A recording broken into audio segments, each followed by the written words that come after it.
부활의 은혜라는 내용으로 우리 청년들과 성도님들과 함께 하나님 말씀을 같이 나누도록 하겠습니다. 여러분은 왜 예수님을 믿으시나요? 여러분은 교회를 왜 다니시나요? 신앙생활 하면서 누구나 한 번씩은 해볼 수 있는 그러한 질문입니다. 어떤 분은 모태신앙이어서 옛날 모태신앙이어서 계속 다니다 보니까 다녔던 분들도 있고, 어떤 분은 여름 성경학교 때 과자를 줘서 처음 갔는데 그게 이제 계기가 되어서 왔다는 분도 있습니다. 그리고 어떤 분은 여자친구와 남자친구를 만났는데 독실한 크리스찬인데 마음에 듭니다. 그런데 종교라는 게 걸려가지고 이러면 안 되겠다 해서 남자친구에 의해서, 여자친구에 의해서 교회를 다니는 친구들도 있습니다. 어떤 분은 위로가 필요해서 신을 찾고 싶은 마음이 들어서, 어떤 분은 평안함을 얻고 싶어서, 어떤 분은 여기에서 좋은 관계를 맺고 또 많은 것을 배우고 싶어서, 또 봉사하고 싶어서 등등 다양한 이유를 가지고 많은 분들이 교회에 나오게 됩니다. 오늘 본문에서는 막달라 마리아라는 사람이 등장합니다. 이 막달라 마리아는 성경에서 말하는 우리가 진짜 교회를 다니는 이유, 예수님을 믿는 이유에 대해서 잘 말해줍니다. 막달라 마리아. 이 마리아라는 이름이 성경에 많이 등장합니다. 예수님의 모친이셨던 마리아, 그리고 마가의 모친이었던 마리아는 교회를 빌려줬던 것, 가정집을 빌려줘서 그걸 이제 마가의 다락방이라고 말하기도 합니다. 그런 마리아도 등장합니다. 또 마르다의 동생 마리아도 등장합니다. 그래서 구별을 위해서인지 모르겠지만 이 마리아에 대한 이름 앞에 막달라라는 말함을 붙입니다. 막달라는 실제적으로 보면 갈릴리 호수 서쪽에 위치한 도시를 말합니다. 이곳 이름이 막달라입니다. 그래서 그 이름을 따서 막달라 마리아라고 말하고 있습니다. 가족적 모임을 하다가 누가 물어봤습니다. 이 마리아가 그 마리아냐? 이렇게 물어봤을 때 제가 바로 답을 하지 않았는데요. 왜냐하면 학자마다 생각들이 좀 정리가 좀 다른 게 있어서 정리하는 시간이 필요해가지고 잠깐 이렇게 걸리는 시간을 가졌습니다. 근데 대부분의 학자들이 인정하는 것처럼 이 막달라 마리아는 7 귀신이 들렸던 사람이었습니다. 그런데 예수님을 만나고 예수님의 은혜로 말미암아 놀라운 치유를 경험했던 사람입니다. 예수님을 만났고 예수님을 통해서 치유와 은혜, 감동과 깊은 영광, 많은 것들을 경험했었던 것이 이 마리아입니다. 어떤 분은 이렇게 얘기합니다. 자신의 눈물과 머리카락으로 예수님의 발을 씻긴 뒤에 향유 옥합을 깨뜨린 사람일 수도 있다, 이렇게 얘기합니다. 하지만 이게 100% 정확한지는 잘 모릅니다. 하지만 분명한 것은 7 귀신이 떠나갔었던 막달라 마리아, 하나님을 깊게 경험했었던 마리아라는 말은 동일합니다. 이분은 예수님의 은혜를 깊게 경험했고 예수님을 따랐습니다. 예수님의 은혜를 경험하고 끝까지 예수님을 따르고 십자가에 예수님이 못 박히시는데도 동일하게 예수님을 따라갔습니다. 그런데 십자가에 못 박히시고 난 다음에 예수님이 어떻게 되셨나요? 죽으셨습니다. 무덤에 갇히셨습니다. 제자들도 다 떠났는데도 불구하고 이 마리아는 그 자리까지도 머무는 사람이었습니다. Out of sight, out of mind라는 말이 있습니다. 눈이 멀어지면 마음이 멀어진다. 일반적으로는 맞는 이야기일 수 있습니다. 하지만 막달라 마리아는 예수님이 죽으셨음에도 불구하고, 예수님이 돌아가셨음에도 불구하고 그 무덤을 떠나지 아니하고 그 자리를 지키고 있었던 그러한 모습을 우리에게 보여줍니다. 막달라 마리아의 예수님을 믿는 동기, 막달라 마리아의 교회 다니는 동기는 무엇이었을까요? 끝까지 지키는 걸 보면 저희는 이것을 주님을 향한 사랑이라고 표현할 수가 있습니다. 막달라 마리아는 주님을 너무나 사랑했습니다. 변함이 없었습니다. 그래서 그 자리를 떠날 수가 없습니다. 오늘은 예수님이 부활하신 부활절입니다. 이 부활절날 막달라 마리아와 부활하신 예수님이 만난 이야기가 오늘 20장에 나오는 그 이야기입니다. 이 이야기를 통해서 막달라 마리아에게 베푸신 예수님의 은혜를 바라보면서 이 부활의 은혜, 예수님 주신 이 사랑의 은혜를 함께 나누는 시간이 되었으면 좋겠습니다. 첫째로 같이 한번 읽어볼까요? 첫째로 시작. 우리 신앙의 동기는 하나님을 향한 사랑으로 변화되어야 합니다. 요한복음 20장 1절부터 2절까지입니다. 같이 읽겠습니다. 시작. 안식 후 첫날 일찍이 아직 어두울 때에 막달라 마리아가 무덤에 와서 돌이 무덤에서 옮겨진 것을 보고 시몬 베드로와 예수께서 사랑하시던 그 다른 제자에게 달려가서 말하되 사람들이 주님을 무덤에서 가져다가 어디 두었는지 우리가 알지 못하겠다 하니. 아멘. 우리가 부활의 주님을 생각하면서 부활의 은혜를 기억하면서 생각해야 될 첫 번째는 우리 신앙의 동기는 주님을 향한 사랑이라는 겁니다.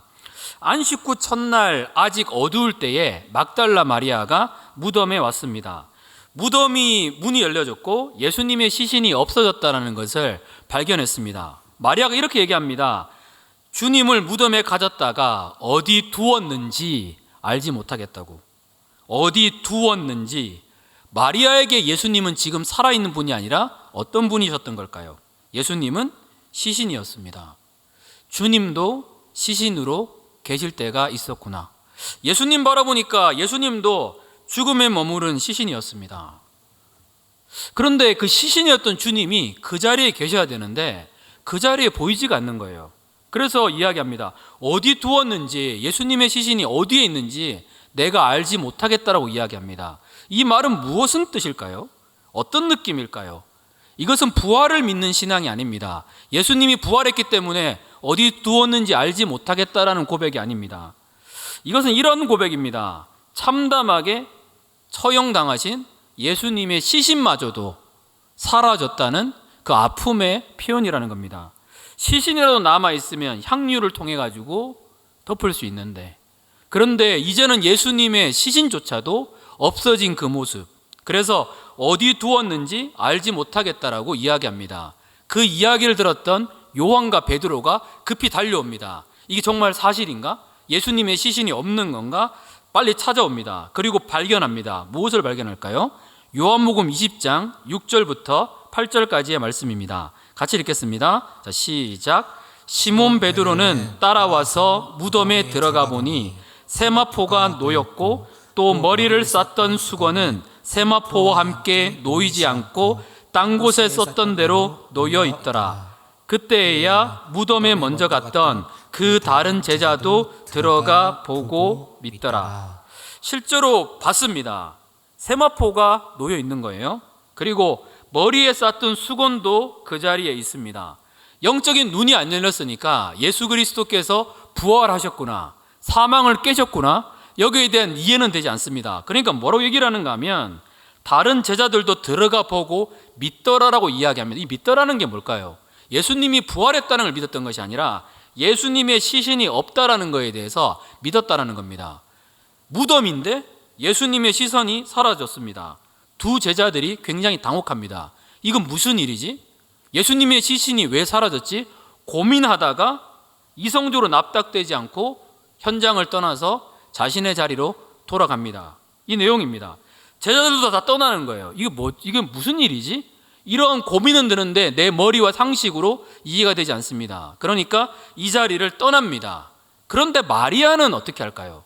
제자들은 떠납니다. 그런데 마리아는 어떻게 하는가 하면요, 요한복음 20장 11절 말씀입니다. 같이 읽겠습니다. 자, 시작. 마리아는 무덤 밖에 서서 울고 있더니 울면서 구부려 무덤 안을 들여다보니.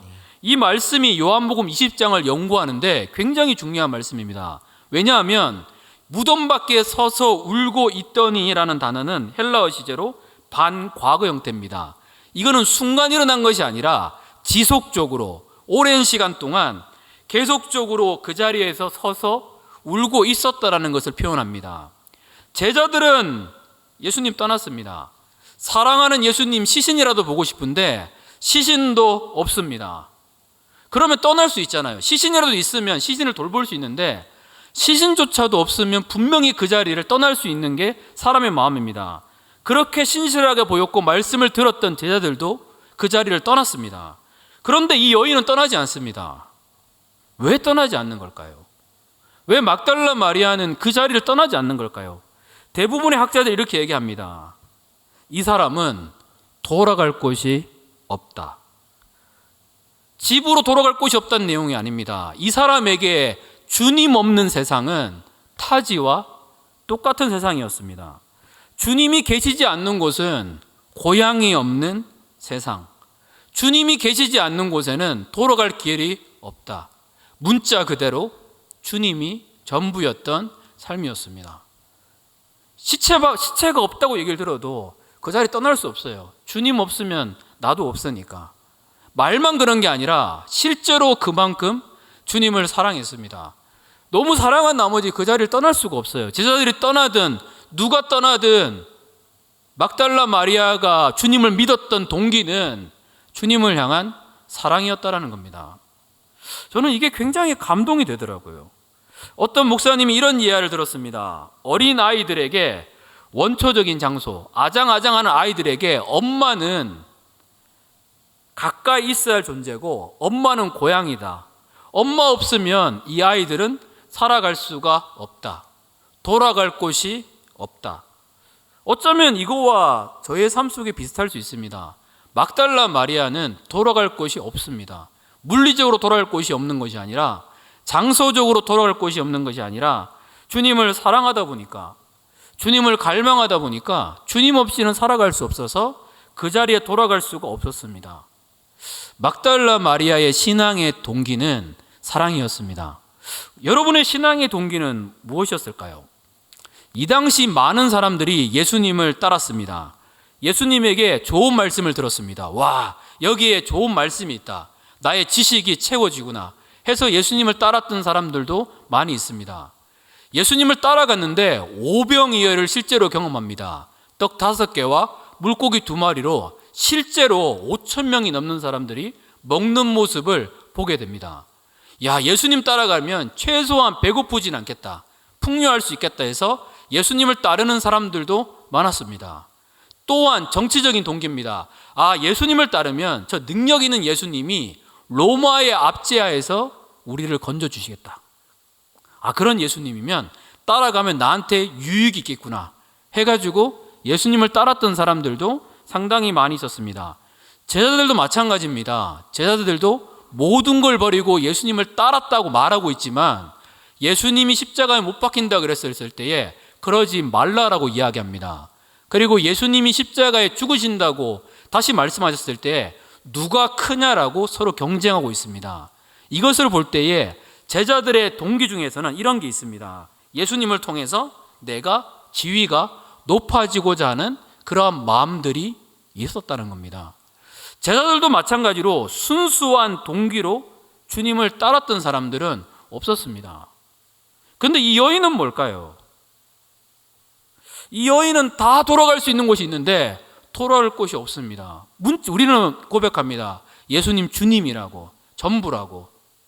그런데 진짜 이 여인에게는 문자 그대로 예수님이 전부였습니다.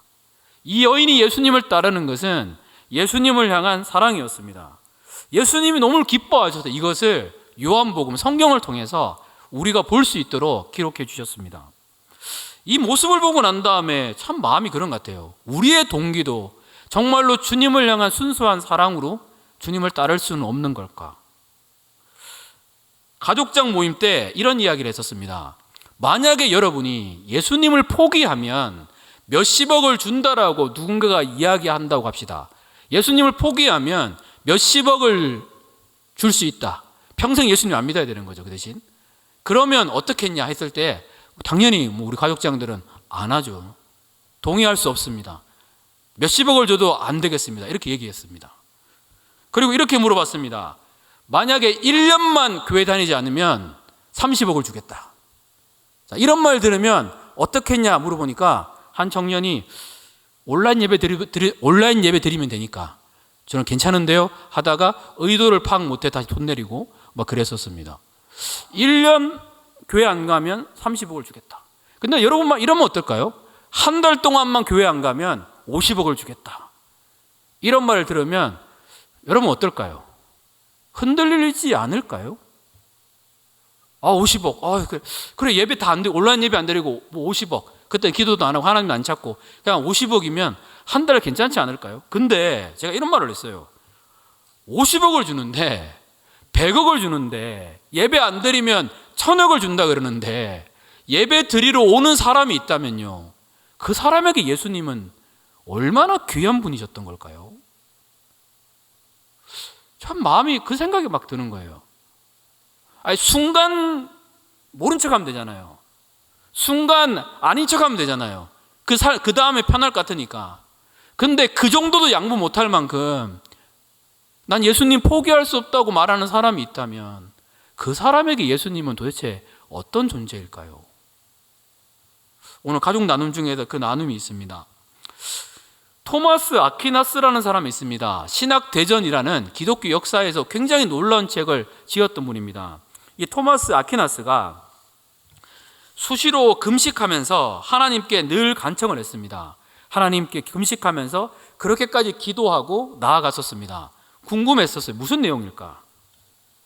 나중에 책을 통해서 밝혀졌는데 아퀴나스가 이런 얘기를 합니다. 본인이 하나님께 나가서 금식하고 기도하고 하나님을 찾았는데 하나님이 기도할 때 그에게 나타나셨다라고 말씀하고 있습니다. 이렇게 물어보셨대요. 사랑하는 내 종 아퀴나스야, 내가 나에게 무엇을 원하길래 그렇게 눈물로 나를 찾느냐? 근데 이분이 이렇게 대답합니다. 하나님, 저는 아무것도 필요한 것이 없습니다. 우리는 뭐라고 대답할 수 있을까요? 하나님, 네가 나에게 무엇을 원하길래 그렇게 눈물로 나를 찾느냐? 하나님, 내가 재정적으로 지금 어려운데 이거 좀 해결해 주세요. 지금 관계가 힘든데 이거 풀어주세요. 하나님, 이것도 나쁜 기도가 아니거든요. 필요합니다. 근데 그 마음의 진짜 동기를 말하는 거거든요. 이분이 고백합니다. 하나님, 저는 아무것도 필요한 것이 없습니다. 그러니까 다시 물어봅니다. 내 종아, 그런데 네가 어찌하여 그렇게 오랜 세월을 금식하고 고행하며 울며 내 이름을 부르느냐? 내가 너를 위해 무엇을 해주랴? 주님이 물어보시는 거예요. 그래서 토마스 아퀴나스가 이렇게 대답합니다. 주님, 저는 아무것도 필요한 것이 없습니다. 그러나 주님이 제게 무엇인가 주시고 싶으시다면 주님 자신을 제게 주옵소서. 주님은 저의 것이고 저는 주님의 것입니다. 쉽게 말하면 이겁니다. 딴 거 없어도 되니까 주님을 내게 주십시오. 주님 사랑, 그것이면 충분합니다. 이 고백입니다. 내려오는 이야기에 의하면 토마스 아퀴나스는 그 이후에 놀랍게 변화되었다고 합니다. 그리고 신학대전이라는 기독교 역사에서 정말로 놀라운 책을 지었는데 그 책은 사실 완성된 작품인 줄 알았는데 완성된 작품이 아니라고 말합니다. 훗날 친구에게 보낸 편지 속에서 미완성된 이유가 나오는데 이렇게 말하고 있습니다.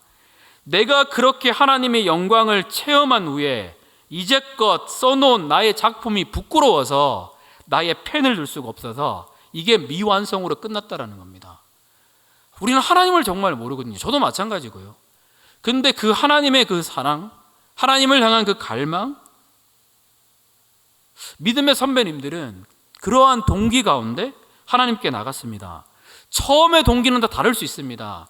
누가 좋아서 뭐 먹을 것 때문에 어떤 것이 되어도 좋습니다. 하지만 우리의 동기는 점점 변화되어야 됩니다. 어디로 변화될까요? 주님이 너무 좋아서요. 주님이 너무 사랑스러워서요. 주님을 너무 사랑해서요. 그 동기가 변화되시는 우리 청년들과 성도님이 되시기를 축복합니다. 두 번째는 무엇일까요? 주님의 음성이 우리를 살아나게 한다는 겁니다. 같이 읽겠습니다. 자, 시작. 주님의 음성이 우리를 살아나게 합니다. 요한복음 20장 14절 말씀입니다. 자, 시작. 이 말을 하고 뒤로 돌이켜 예수께서 서 계신 것을 보았으나 예수이신 줄은 알지 못하더라. 네. 무덤 안을 이렇게 구부려서 보았다고 했는데 보니까 두 명의 천사가 있습니다. 근데 천사의 위치가 중요한데 머리에 맞은편이 있고 발편에 한 명이 있습니다. 이 말을 유대인들이 딱 보면 유대인들에게 딱 그려지는 그림이 있습니다. 우리는 그려지지 않아요. 이거 언약궤에 주님이 임하셨던 그 모습이거든요. 무엇을 상징하는가 하면 거룩한 곳이라는 겁니다. 예수 그리스도가 십자가에 못 박히신 곳은 거룩하신 곳이라는 것을, 죽으신 것은 거룩하신 곳이라는 것을 보여주십니다. 그러다가 뒤를 돌이켜 보는데, 마리아가 뒤를 돌아보는데 예수님이 그곳에 계시는 거예요. 근데 부활하시고 변화되셨기 때문에, 영광의 광채가 입으셨기 때문에 못 알아봅니다. 그래서 이렇게 말합니다. 주여, 예수님의 시체 어디에 두었나요? 물어봅니다. 여기서 주여라는 말은 주님에 대한 신실한 표현이 아니라 높은 사람을 부를 때에 주여라고 부른 말입니다. 이렇게 찾습니다. 사랑하는 예수님이 옆에 계신데 그토록 찾았던 예수님이 옆에 계신데 마리아가 그걸 보지 못합니다. 우리 주님은 지금도 우리와 계시거든요. 우리와 동행하십니다. 근데 우리의 가려진 눈이 그 예수님의 사랑을, 예수님의 은혜를 경험하지 못하고 있습니다. 그런데 그럴 때에 주님의 음성이 들립니다. 주님의 부르시는 소리가 들립니다. 그게 뭘까요? 20장 16절 말씀입니다. 같이 읽겠습니다. 자, 그 갈로까지 같이 읽겠습니다. 자, 시작. 예수께서 마리아야 하시거늘 마리아가 돌이켜 히브리 말로 라보니 하니 이는 선생님이라는 말이라. 돌이켜. 이 돌이켜라는 말이 반복되잖아요. 학자들은 처음에는 육신적으로 돌이켰지만 이제는 영적으로 돌이켰다 이렇게 표현하고 있습니다. 마음속의 느낌으로 압니다. 예수님이 불러주십니다. 마리아야.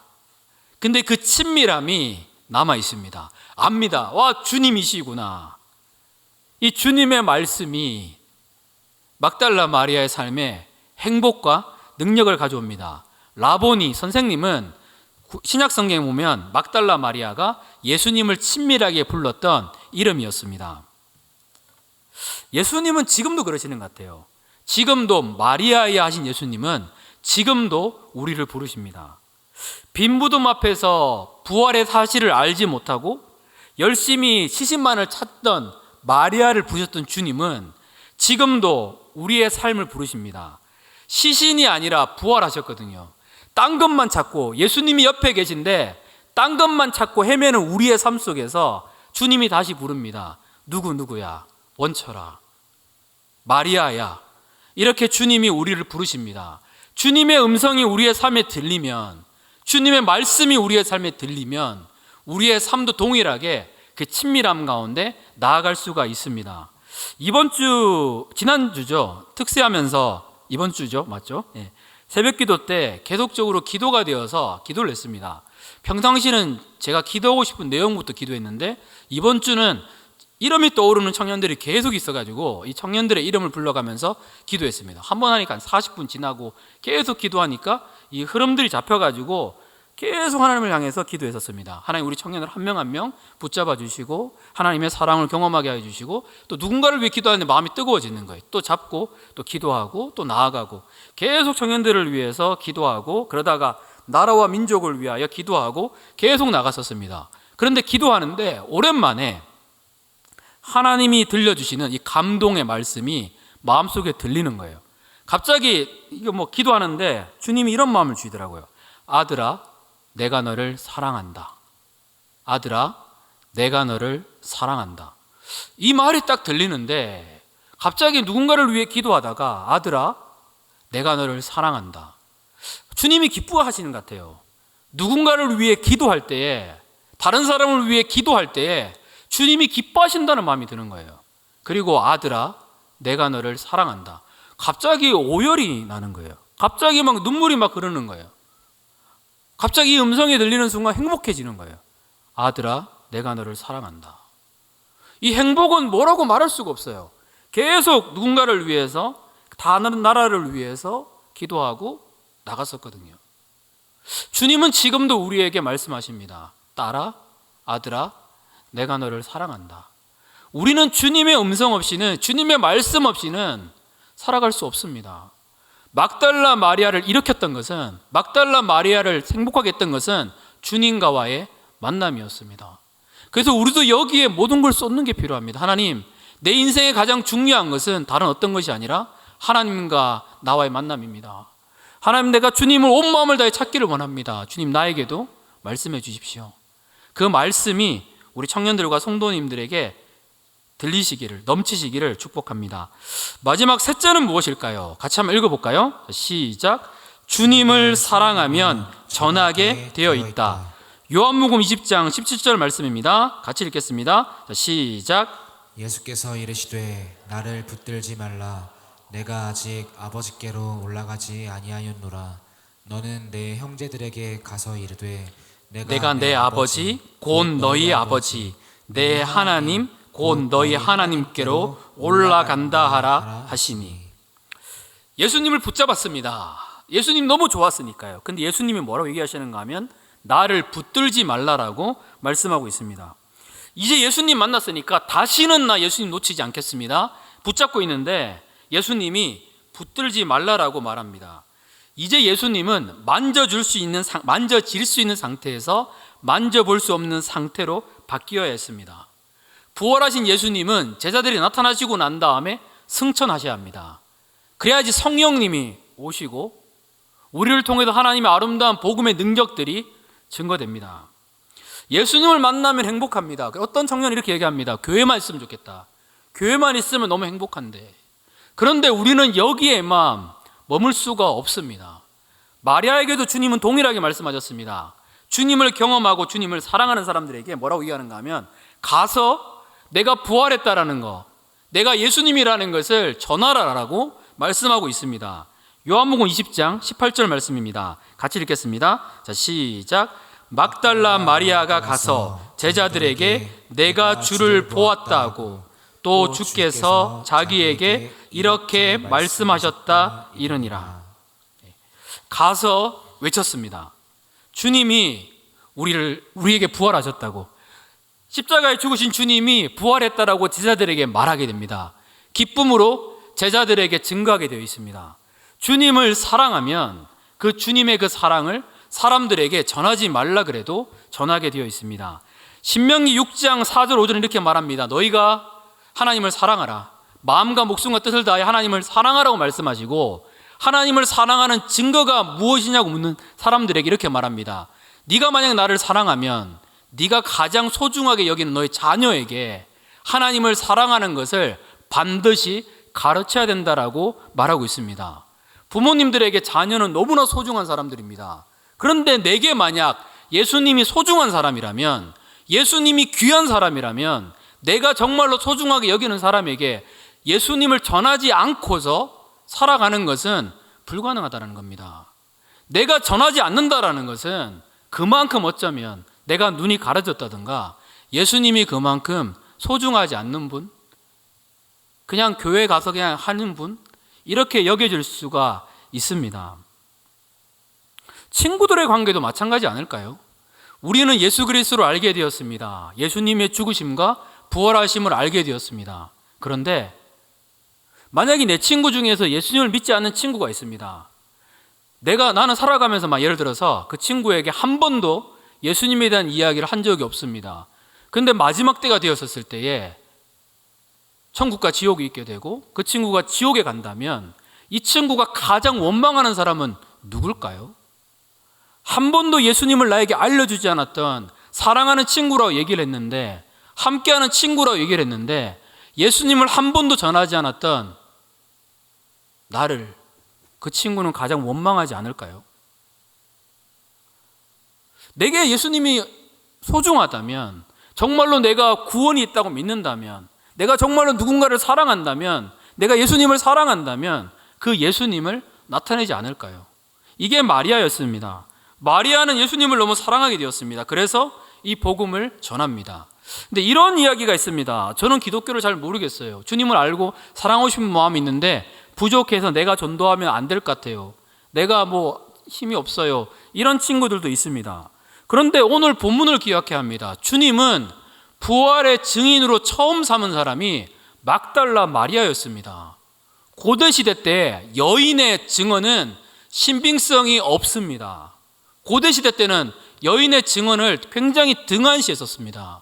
그런데 하나님은 막달라 마리아를 붙잡았습니다. 그리고 마리아로 하여금 부활의 증인이 되게 하셨고, 마리아를 통해 전달되는 이 부활의 능력은 수많은 사람들을 변화시키고 예수님께 다가오는 통로가 되었다는 겁니다. 주님은 우리가 만약에 내가 사랑하는 친구에게 예수님을 전하고 싶다는 마음이 있으면 기도하게 하십니다. 그리고 기도하면 각 상황에 맞는 지혜가 임합니다. 우리 교회 오늘 뭐 하는데 한번 와볼래? 나 그냥 예수님 믿는데 한번 해볼래? 어떤 아이디어가 들어갈 수 있습니다. 그걸 통해서 그 친구에게 하나님은 놀라운 영향력으로 역사하고 계십니다. 예수님의 이 부활은요, 너무 우리에게 놀랍습니다. 막달라 마리아가 만났던 그 예수님의 그 사랑, 막달라 마리아가 가졌던 그 은혜, 이 부활절을 생각하면서 막달라 마리아의 그 마음을 본받고 우리도 동일하게 주님을 향한 사랑을 가지고 또 이 복음을 사람들에게 증거하고 하나님의 음성을 사모하시는 우리 성도님 청년이 되시기를 축복합니다. 마지막 이 얘기를 하고 말씀을 정리하겠습니다. 이 얘기를 할까 말까 고민도 했었는데 기도할 때 자꾸 이런 마음이 들어서 잠깐 나누고 오늘은 기도를 한 번만 하고 이렇게 마치겠습니다. 예수님이 부활하신 게 우리에게는 어떤 의미가 있는 걸까요? 예수님이 부활했다라는 것은요, 우리도 동일하게 예수님 안에 있기 때문에 우리도 동일하게 부활하는 날이 있다라는 것을 말해주고 있습니다. 예수님이 사망을 깨셨기 때문에 우리도 동일하게 사망을 깨트릴 수가 있습니다. 그때 우리는요, 너무나 보고 싶었던 예수님을 실제로 만날 뿐 아니라 우리의 삶 속에서 보고 싶었던 분들을 동일하게 만날 수가 있습니다. 혹시 너무 보고 싶은데, 지금도 너무나 그분을 보고 싶은데 지금은 볼 수 없는 분이 혹시 있지 않으신가요? 일찍 하나님 나라를 갔기 때문에 너무 보고 싶은데 지금도 볼 수 없어서 그 아픔 때문에, 그 힘듦 때문에 하루하루를 살아가는 그런 분들이 혹시 있지 않을까요? 이 기억이 사라지려고 아무리 해도 이 기억은 사라지지가 않습니다. 그것 때문에 힘들어하는 사람이 혹시 있지 않을까요? 저도 사실 많이 보고 싶은 사람이 있습니다. 여러 명이 있겠지만 정말로 보고 싶은 사람이 있습니다.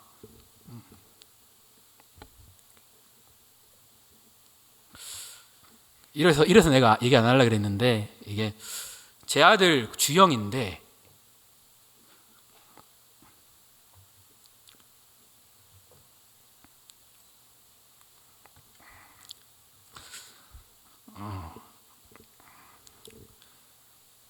태어나지도 않았지만 매일 아내의 배에 손을 얹고 기도했고, 이 아이가 장애로 태어나든 이 아이가 어떻게 태어나든 모든 걸 다해서 사랑해주고 싶었던 그런 아들이 있었습니다. 근데 항상 이 생각이 드는 거예요. 이 기억이 아직도 여전히 아파요. 여전히 생각이 나요. 보고 싶은데 한 번도 못 봤는데. 근데 부활을 생각하면 이것이 소망이 됩니다. 그날은 볼 수 있으니까. 그래서 저도 마음을 다짐하는 게 있습니다. 우리 주영이에게 부끄럽지 않은 아빠로 살아가자. 그날 되면 더 잘해줄 수 있으니까.